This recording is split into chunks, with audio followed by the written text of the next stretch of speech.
Assalamualaikum warahmatullahi wabarakatuh. Hadirin para pemirsa, para pendengar dimanapun berada, wabil khusus Jamaah Masjid Nasional Al-Akbar Surabaya rahimakumullah. Kajian pada maghrib pada sore hari ini adalah ngaji kitab tafsir Jalalain bersama Al-Karam Ustaz Haji Muhammad Husni Mubarak MAG Al-Hafidh, yang mana pada sore hari ini akan membahas masalah tafsir surat Muhammad ayat 19, perbaharuilah imanmu. Dan kajian pada sore hari ini terbuka untuk umum dan disiarkan langsung melalui kanal YouTube Masjid Al-Akbar TV, kemudian Radio Mas Media 107,9 FM dan TV Digital Madu TV Nusantara. Pada beliau Al-Karam Ustaz Haji Muhammad Husni Mubarak MAG Al-Hafidh, kami persilahkan.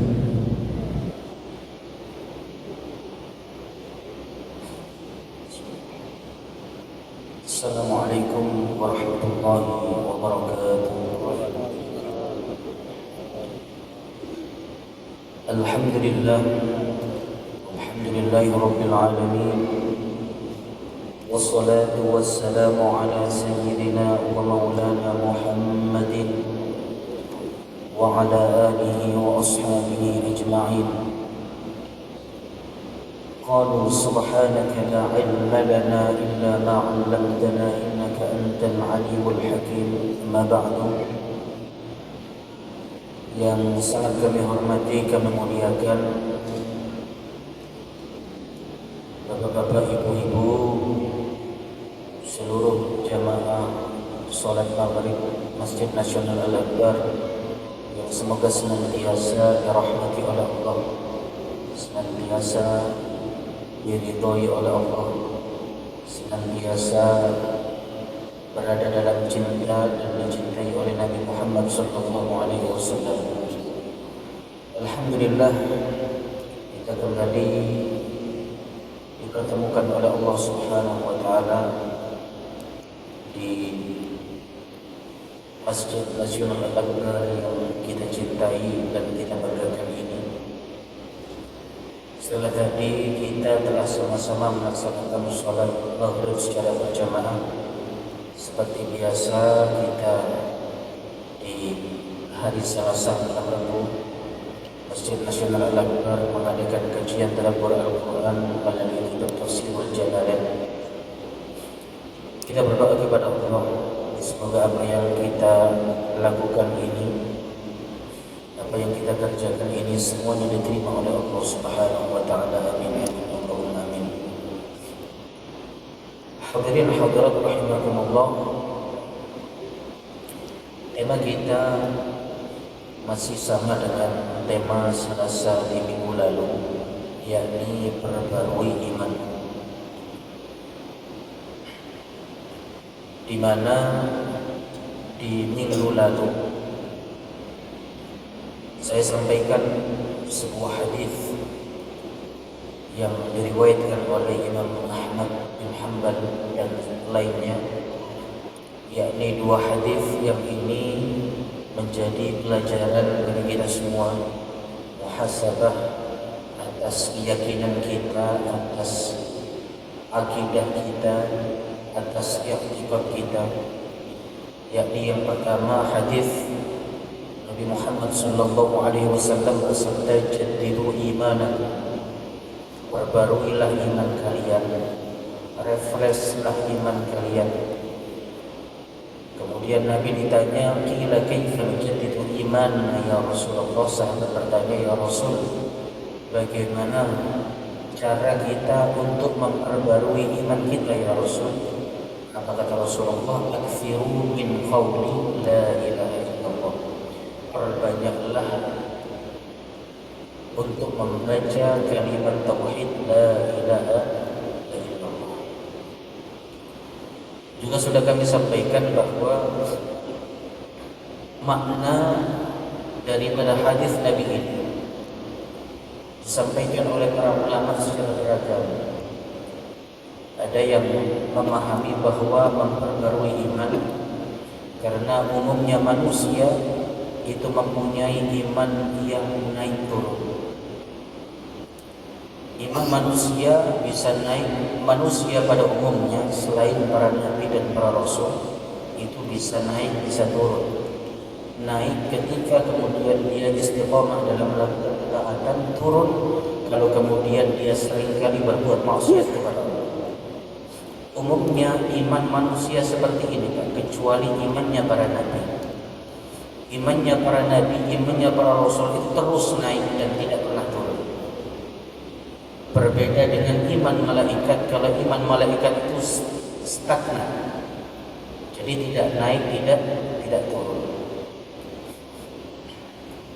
Boleh jadi makna hadis ini seperti itu kata para ulama. Kemudian ada lagi ulama yang memaknai bahwa memperbarui iman karena boleh jadi seseorang itu kehilangan iman tanpa sadar. Sebagaimana juga disabdakan oleh Nabi Muhammad SAW bahwa akan datang kepada umat suatu masa yusbihur rajul mu'minan wa yumsi kafiran atau yumsi kafiran wa yusbihu mu'minan. Akan datang masa pada umatku, kata Nabi Muhammad, satu masa ketika seorang itu pagi dia mukmin, sore kafir, atau sebaliknya sore dia mukmin, pagi kemudian kafir. Kenapa Nabi bersabda demikian? Terutama terkait masa-masa atau fenomena yang terjadi di akhir zaman. Karena Bapak Ibu sekalian, begitu banyak hal-hal, fenomena-fenomena, peristiwa-peristiwa, ajaran-ajaran, ataupun peristiwa apapun yang terjadi di akhir zaman ini, sehingga banyak di antara orang-orang yang beriman mereka kehilangan iman tanpa sadar. Bisa jadi karena sebab mengikuti budaya bangsa-bangsa tertentu yang tidak beriman kepada Allah. Bisa jadi banyaknya syubhat-syubhat atau ajaran-ajaran yang disampaikan oleh orang-orang yang mengaku sebagai ahli agama, tetapi dia sebenarnya bukan ahli agama. Maka kemudian orang mukmin meyakini sesuatu yang itu sebenarnya tidak boleh diyakini. Maka boleh jadi kemudian itu menjadi sebab seorang itu keluar dari iman tanpa dia sadari. Makanya di sini kemudian Nabi mengatakan sering-seringlah kalian mengucapkan kalimat la ilaha illallah. Bapak Ibu sekalian, di minggu lalu juga telah kita jelaskan bahwa banyak sekali sebab-sebab yang menjadikan seseorang itu keluar daripada keimanan. Banyak sekali sebab-sebab yang menjadikan seseorang itu keluar dari Islam. Di antara yang kami sampaikan di minggu lalu bahwa ada orang yang mengingkari hal-hal yang itu sifatnya al-ma'lum minad-din bid-darurah. Al-ma'lum minad-din bid-darurah niku napa ajaran-ajaran Islam tentang iman ataupun syariat yang kewajibannya, keharamannya itu semua orang tahu, bahwa baik orang alim ataupun orang awam. Contohnya napa yang paling dekat sholat lima waktu. Sholat 5 waktu, ngapunten, orang yang baru masuk Islam pun tahu kalau sholat 5 waktu itu wajib. Sedangkan masih bertanya-tanya, dalilnya sholat 5 waktu itu wajib apa? Kan dia boten kan? Sejak kecil kita sudah diajari tentang kewajiban bahwa dalam Islam itu ada 5 rukun Islam, 6 rukun iman. Mulai TK kula panjenengan sudah diajari. Kita sudah tidak perlu untuk bertanya tentang dalil rukun iman, rukun Islam itu apa, karena semua orang itu sudah tahu karena saking banyaknya dalil. Maka kalau kemudian ada orang itu mengingkari kewajiban sholat 5 waktu, kewajiban zakat, kewajiban puasa Ramadan, maka dia sudah dianggap keluar dari Islam. Atau kemudian yang kedua yang kemarin kami sampaikan adalah ada orang itu yang istighfaf atau istihza, meremehkan atau mengejek baik itu syariat Islam ataupun nama-nama yang disucikan seperti nama-nama Allah, nama-nama Rasulullah dan sebagainya.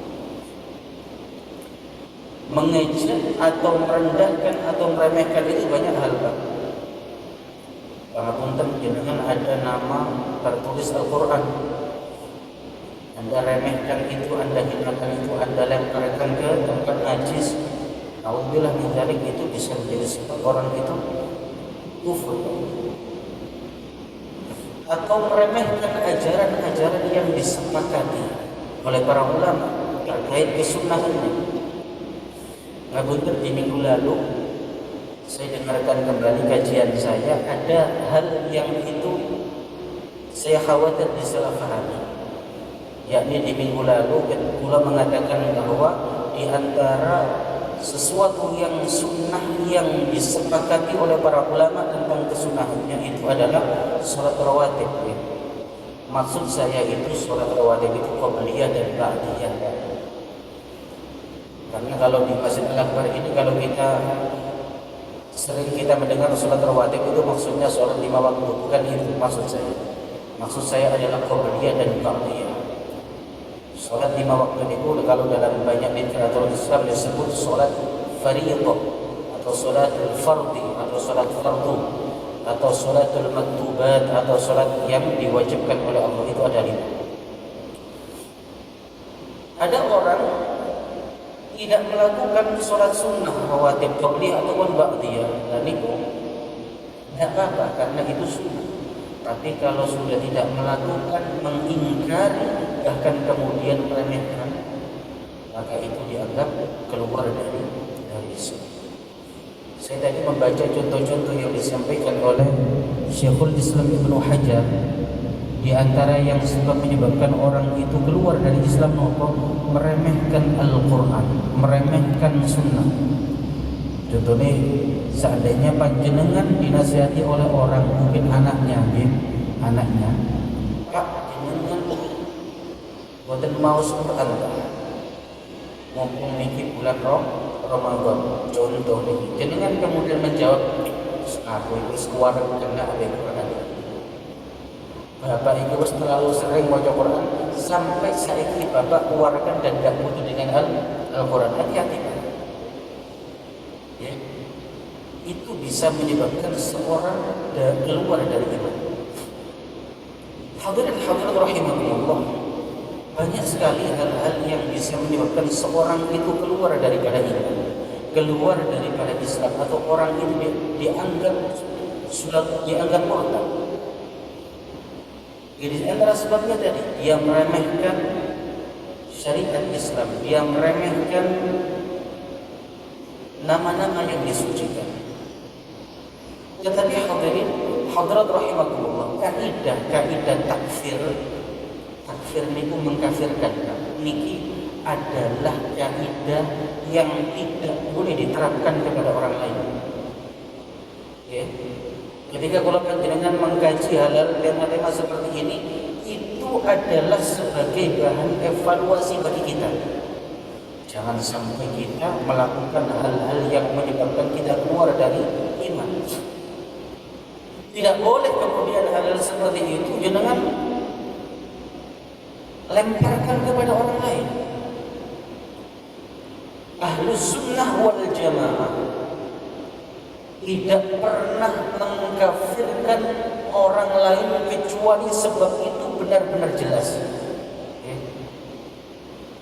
Saya ulangi lagi, Ahlus sunnah wal jamaah tidak pernah mengkafirkan oleh orang lain kecuali sebab itu jelas 100%. Kalau masih 99% tidak pernah dikafirkan. Makanya sekarang kita heran Pak, ada orang mengaku Ahlussunnah wal Jamaah, titik-titik kafir, titik-titik musyrik, titik-titik bid'ah. Itu bukan Ahlussunnah wal Jamaah. Ahlussunnah wal Jamaah tidak pernah mengkafirkan orang lain, tidak pernah mensyirikkan orang lain, kecuali itu benar-benar jelas. Orang tidak pernah dikafirkan, tidak pernah disyirikkan selama orang itu ahlul kiblat, sholat ngadep ke kiblat, masih meyakini rukun iman, masih meyakini rukun Islam. Orang tidak akan pernah dikafirkan dalam pandangan Ahlussunnah wal Jamaah. Karena kenapa? Kata Nabi Muhammad sallallahu alaihi wasallam, "Man qala li akhihi ya kafir," barang siapa yang berkata kepada saudaranya, memanggil saudaranya wahai kafir, faqad ba'a biha ahaduhuma, maka kekafiran itu akan kembali ke salah satunya, baik yang mengucapkan atau yang diucapkan. In kana kama qala wa illa raja'at alaihi, jika yang dianggap kafir itu memang benar-benar kafir, ya sudah, tidak apa-apa. Contohnya tiang Yahudi, tiang Nasrani, yang itu sudah disepakati kekafiran oleh para ulama. Tetapi selama sebabnya itu tidak pasti, maka orang yang mengkafirkan saudaranya, maka kekafiran itu akan kembali kepada dirinya sendiri. Atau satu sebabnya, jangan pernah mengkafirkan orang lain. Saya tadi sore itu melihat sebuah potongan video. Ada seorang ulama, saya tidak sebut namanya, mengkafirkan ulama besar Ahlussunnah wal Jamaah, geniku yang asmonipun Imam Nawawi dan Imam Ibnu Hajar Al-Asqalani, dua ulama yang paling alim dalam mazhab Syafi'i. Ini dikafirkan. Pulau antara sedih dan juga wajar. Karena kenapa? Orang yang mengkafirkan itu memang penggawean yang ngoten. Dia bukan ulama Ahlussunnah wal Jamaah. Dalam hati kulo, kalau Ibnu Hajar dan An-Nawawi kafir, siapa orang muslim yang ada di dunia ini? Tidak ada. Mereka adalah ulama yang paling alim dalam mazhab kita. Hadirin hadirat rahimakumullah, banyak sekali sebab-sebab yang menyebabkan orang itu keluar daripada iman. Ini kalau kita kaji akan banyak pertemuan. Tetapi pesan kami hanya dua saja. Yang pertama, marilah kita tumbuhkan dalam hati kita, marilah kita tumbuhkan kebiasaan lisan kita, hati kita terus mengucapkan kalimat la ilaha illallah. Karena kenapa? Ini makna daripada jaddidu imanakum, perbalulah iman kalian, kata Nabi Muhammad SAW. Maka inilah pentingnya pendidikan tauhid. Kalau panjenengan punya keluarga, punya anak, sebelum Anda mendidik anak panjenengan dengan pendidikan apapun, silahkan didik putra putri kula panjenengan dengan pendidikan apapun. Sekolahkan dia dimanapun. Tetapi jangan lupa, yang pertama yang harus kula panjenengan ini lakukan adalah pendidikan tauhid. Ajari putra putri kula panjenengan dengan kalimat la ilaha illallah. Allah itu bagaimana, Rasul dan para nabi itu seperti apa, sifat wajib Allah itu bagaimana, mustahilnya bagaimana, sifat wajibnya para nabi dan para rasul itu bagaimana, sifat mustahilnya bagaimana. Ini penting. Yang kedua adalah pentingnya kula panjenengan sebagai bagian daripada merealisasikan sabda Nabi ini adalah membentuk komunitas ahli tauhid, membentuk sebuah komunitas perkumpulan yang di dalamnya berisi orang-orang yang mentauhidkan kepada Allah, di dalamnya berisi amalan-amalan yang mana amalan-amalan tersebut mentauhidkan Allah Subhanahu wa taala. Contohnya apa Pak? Ya seperti majelis ilmu seperti ini Pak. Atau panjenengan mungkin sering datang di majelis zikir, teruskan istiqomahkan Pak. Karena kenapa? Ketika kula panjenengan hadir di majelis zikir, maka di dalamnya Anda mengamalkan makna daripada hadis Nabi Muhammad sallallahu alaihi wasallam, jaddidu imanakum ay aktsiru min qauli la ilaha illallah. Perbaruilah iman kalian, artinya perbanyaklah kalian mengucapkan la ilaha illallah. Maka majelis-majelis zikir di dalamnya di sini apa Pak? Biasanya pun istighfar, sholawat, kemudian bersama-sama mengucapkan la ilaha illallah. Agar apa? Agar terbentuk kebiasaan kula panjenengan ini sering mengatakan, mengucapkan la ilaha illallah meskipun tanpa kita sadari. Karena kenapa? Ketika orang itu nanti dipanggil oleh Allah, ia akan mengucapkan sesuai dengan ucapan yang paling sering dia ucapkan. Sing biasa ngeslot di hati-hati ketika akan meninggal, kemudian mengucapkan kalimat-kalimat sing ono hubungane kali slot. Nek panjenengan sering bersolawat kepada Nabi, maka kita berharap ketika kita akan meninggalkan dunia ini kita bersolawat kepada Nabi. Panjenengan yang sering mengucapkan la ilaha illallah, kita berharap semoga ucapan ini yang selalu kita biasakan ini akan menjadi ucapan terakhir yang kita bawa ketika kita meninggalkan dunia ini. Karena kenapa? Kata Nabi, ya'malu fakullun muyassarun lima khuliq. Berbuatlah kalian, berusahalah kalian, beribadahlah kalian, lakukan hal-hal apapun yang menjadi kebiasaan kalian. Karena kenapa? Cara untuk mengetahui takdir Allah adalah bahwa kita akan ditakdirkan oleh Allah melakukan sesuatu yang mana sesuatu ini adalah hal yang paling sering kita lakukan ketika kita di dunia. Ya'malu fakullun muyassarun lima khuliq. Berbuatlah maka kalian akan dimudahkan oleh Allah sesuai dengan takdir yang telah ditetapkan Allah kepada kalian. Ketika orang itu terbiasa mengucapkan la ilaha illallah, setelah sholat dia mengucapkan la ilaha illallah, nyetir mobil, nyetir sepeda motor dia mengucapkan la ilaha illallah, berangkat bekerja mengucapkan la ilaha illallah, pergi jalan-jalan mengucapkan la ilaha illallah, maka dia akan dianugerahkan oleh Allah ketetapan dalam iman dan Islam. Dan ini hal yang sangat mudah sebenarnya didapat, tergantung kita apakah kita mau membiasakan itu atau tidak. Hadirin, orang yang terbiasa mengucapkan la ilaha illallah, maka dia akan dianugerahi oleh Allah iman yang kokoh. Orang yang terbiasa mengucapkan kalimat tauhid, maka dia akan diberikan iman sekokoh baja oleh Allah Subhanahu wa taala. Ada sebuah hikayah yang disampaikan oleh Al-Imam Ibnul Jauzi rahimahullah taala. Ada seorang 3 bersaudara, yang mana 3 bersaudara ini adalah orang yang istiqomah zikir, adalah orang yang istiqomah mengucapkan la ilaha illallah Muhammadur Rasulullah.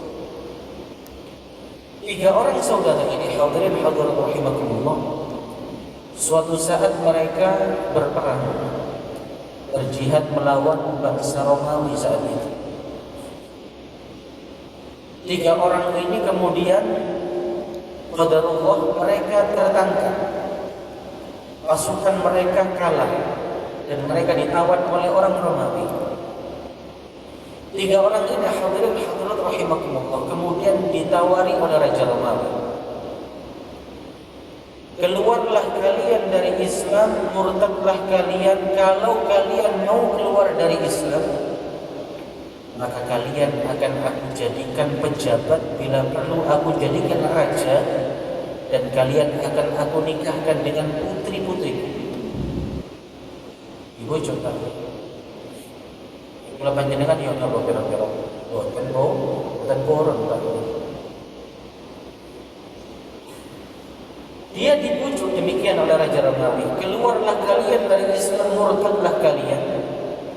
Kalau kalian mau keluar dari agama kalian dan mau masuk ke dalam agama Nasrani, kalian akan aku jadikan menteri, kalian akan aku jadikan pejabat, bila perlu aku jadikan raja, dan kalian akan aku nikahkan, aku kawinkan dengan putri-putriku. Tentu kemudian ketiganya menolak hal ini. Ketiganya menolak, kemudian diancam lagi oleh raja. Oleh Raja Romawi tersebut kemudian diambilkan 3 periuk yang besar, yang mana kemudian periuk ini ditaruh di dalamnya air yang panas mendidih. Di dalamnya ditaruh minyak dan air yang panas mendidih. Kemudian ditawarkanlah lagi oleh raja tersebut, masuklah kalian ke dalam agama Nasrani. Kalau kalian masih mau menolak permintaanku ini, kalian akan aku lemparkan ke periuk yang mendidih ini. Apa kata mereka? La ilaha illallah Muhammadur Rasulullah. Karena apa Pak? Mereka adalah orang-orang yang sejak kecil ditarbiyah, dididik oleh kedua orang tua mereka, oleh guru-guru mereka, mengucapkan kalimat la ilaha illallah. Tidak hanya mengucapkan kalimat la ilaha illallah, mereka mempelajari, mengetahui apapun itu hal-hal yang berkaitan dengan ketauhidan kepada Allah dan kecintaan kepada Nabi Muhammad SAW. Saudara yang paling tua ini kemudian menolak. Karena dia menolak, dilemparkanlah ke dalam periuk tadi yang kemudian meninggal.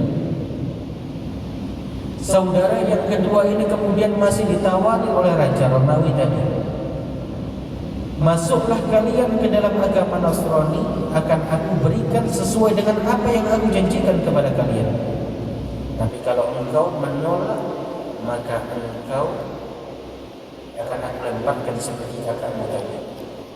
Yang kedua ini tetap mengatakan, mengucapkan la ilaha illallah Muhammadur Rasul. Dilemparkan akhirnya.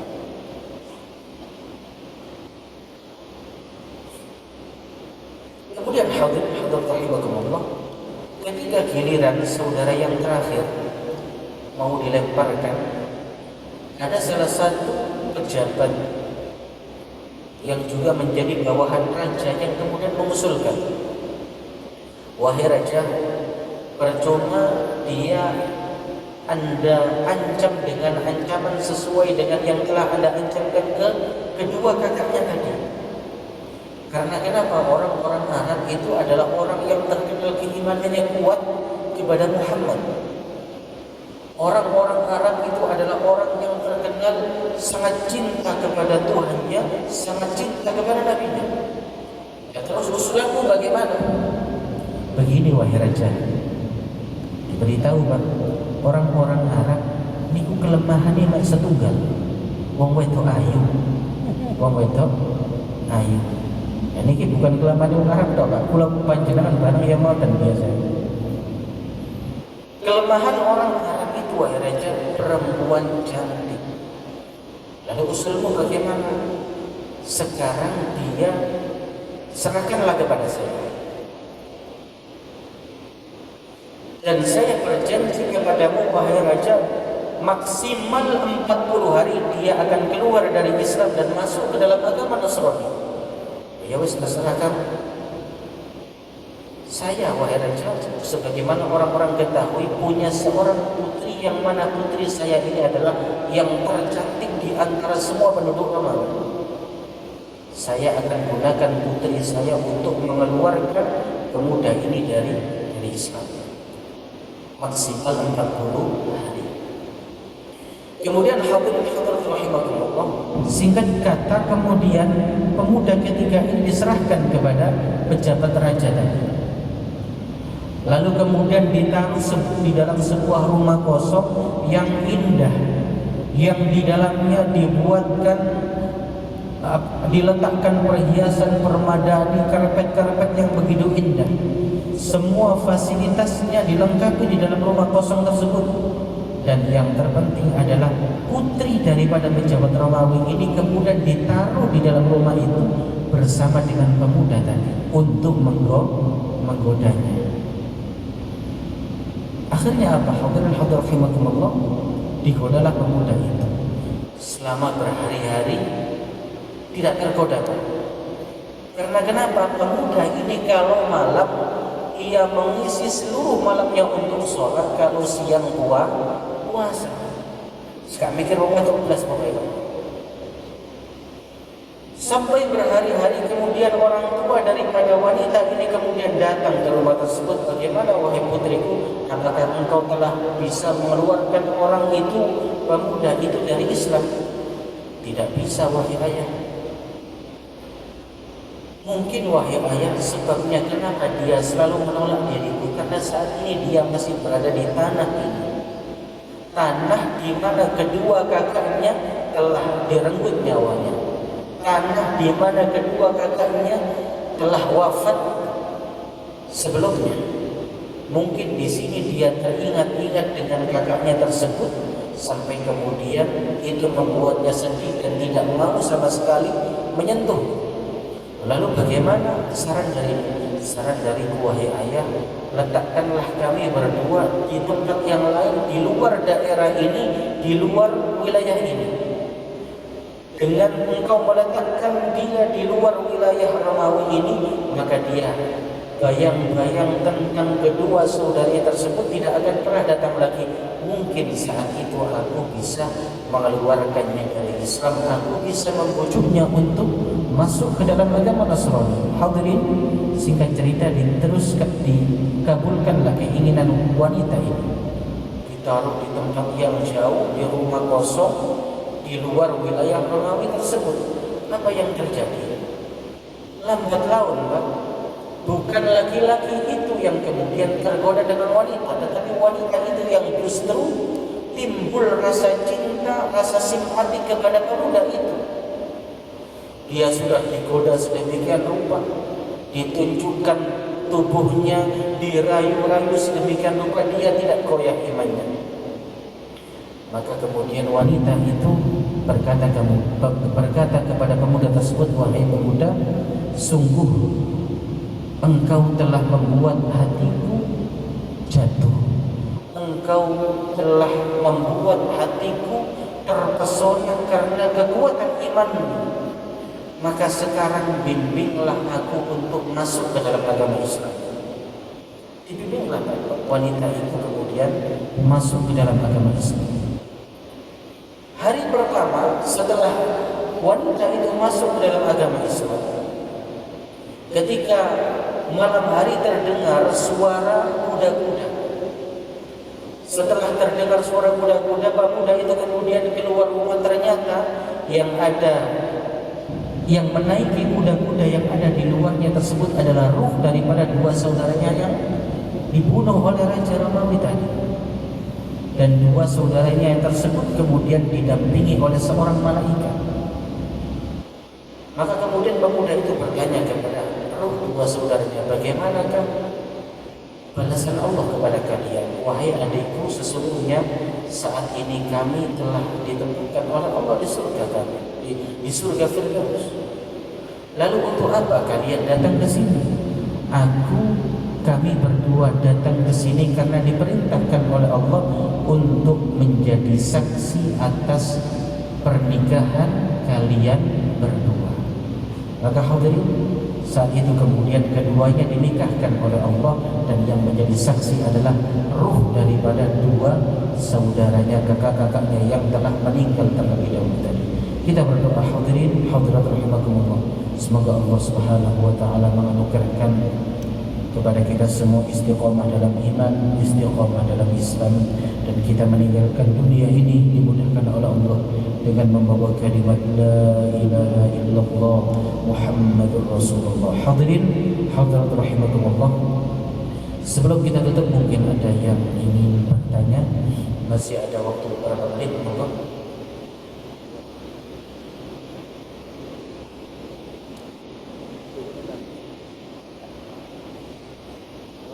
Ya. Nah, ini monggo.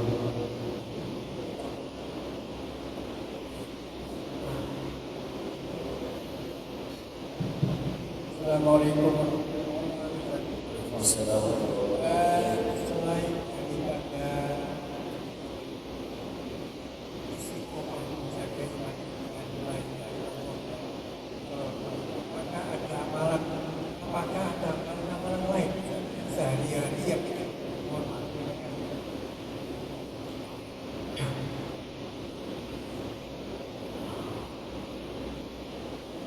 Yang pertama, apakah ada amalan? Tentu banyak. Kalau disesuaikan dengan tema kita pada malam hari ini, ya dengan istiqomah membaca kalimat tahlil tadi, la ilaha illallah Muhammadur Rasulullah. Kalau kemudian yang dipertanyakan adalah bagaimana agar kita istiqomah dalam iman Islam, yang pertama adalah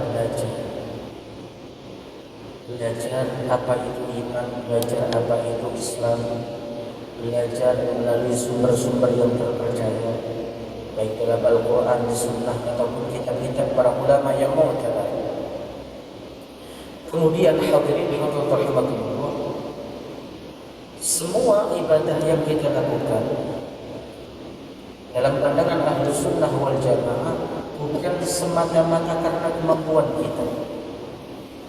Makanya kemudian sering kami sampaikan di sini, di antara doa yang paling disukai oleh Nabi Muhammad adalah doa taat agar Allah menganugerahkan ketaatan kepada beliau, agar Allah menolong beliau untuk bisa taat.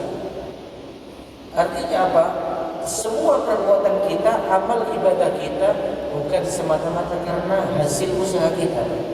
Orang yang ibadah, ahli ibadah, yang meyakini bahwa ibadahnya karena kemampuan dirinya, biasanya ketika dia ditakdirkan menjadi ahli ibadah sombong, Pak. Dia ahli baca Al-Quran, dia bisa menjadi ahli baca Al-Quran karena kemampuan dirinya, karena usahanya. Biasanya kemudian orang seperti ini menganggap bahwa orang yang tidak ahli baca Al-Quran masih ada levelnya di bawah dirinya. Tetapi dalam pandangan Ahlus Sunnah wal Jamaah, semua perbuatan kita, ibadah kita, ketaatan kita tidak semata-mata karena usaha kita, tetapi pertolongan daripada Allah Subhanahu wa Ta'ala.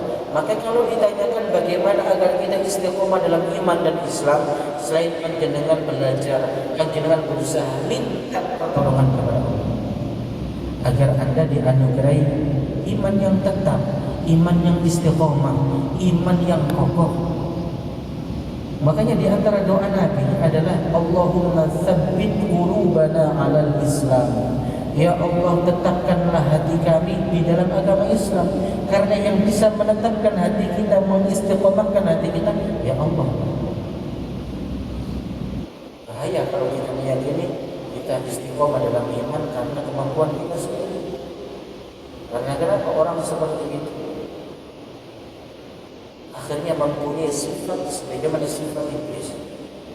Kita lanjutkan lagi, insya Allah di minggu depan kita lanjutkan kajian tafsir ini. Kita berdoa kepada Allah, semoga pula panjenengan dijadikan oleh Allah sebagai orang-orang yang istiqomah di dalam Islam. Kita meninggalkan dunia ini dengan membangun iman kepada Allah Subhanahu wa Ta'ala. Amin amin Allahumma amin. Hadirin hadirat rahimakumullah, demikian kajian yang bisa kami sampaikan. Atas segala kekurangannya kami mohon maaf. Yang benar dari Allah, yang salah murni kesalahan dan kebodohan kami pribadi. Wassalamualaikum warahmatullahi wabarakatuh.